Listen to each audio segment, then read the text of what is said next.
अस्सलाम वालेकुम दोस्तों, क्या हाल चाल। उम्मीद है सब लोग खैरियत से होंगे। दोस्तों आज तारीख़ है 8 जून 2020 और दिन है सोमवार का। बात करेंगे ओमान में एयरपोर्ट खुलने के बारे में। फ़्लाइट स्केजूल नॉर्मल ऑपरेशन कब स्टार्ट होगा।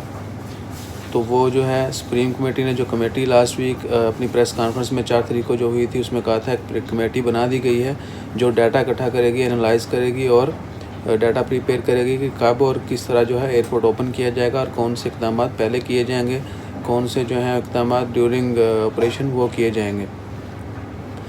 तो उन्होंने अपना सारा डाटा इकट्ठा करके इवन के एयरपोर्ट ओपनिंग की डेट भी जो है वो समरी में तैयार करके सुप्रीम कमेटी को दे दी है कि एयरपोर्ट जो है ओपन कर सकते हैं, कब ओपन होगा। लेकिन जो फाइनल डिसीजन है वो सुप्रीम कमेटी ने ही करना है और उम्मीद है, जो ख़बरें हैं वो यही हैं कि जल्दी ओपन हो जाएगा।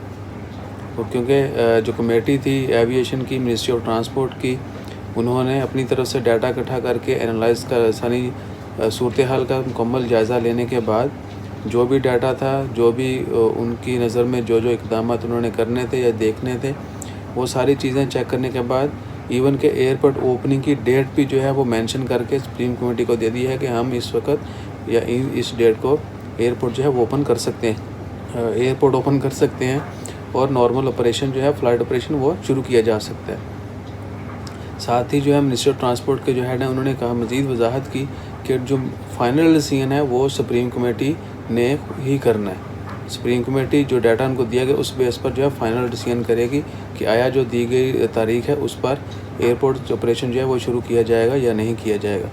सो इंशाल्लाह खैर, उम्मीद है इसी वीक में जो है थर्सडे को नॉर्मली हर वीक में जो सुप्रीम कमेटी की प्रेस कॉन्फ्रेंस होती है, तो हमें वहाँ उस प्रेस कॉन्फ्रेंस में बहुत सारी न्यूज़ जो हैं वो सुनने को मिलेंगी, देखने को मिलेंगी इंशाल्लाह। तो उम्मीद करते हैं कि सारी पॉजिटिव हो और हम सब के लिए उसका अच्छा ही रिज़ल्ट हो। सो इंशाल्लाह खैर, दुआओं में याद रखिएगा और दुआ करते रहें कि अल्लाह ताला हम सब का हामी और नासर हो, हमारी हिफाजत फरमाए। तो जाने से पहले चैनल को ज़रूर सब्सक्राइब कीजिएगा। जज़ाकल्लाह। अल्लाह हाफ़िज़।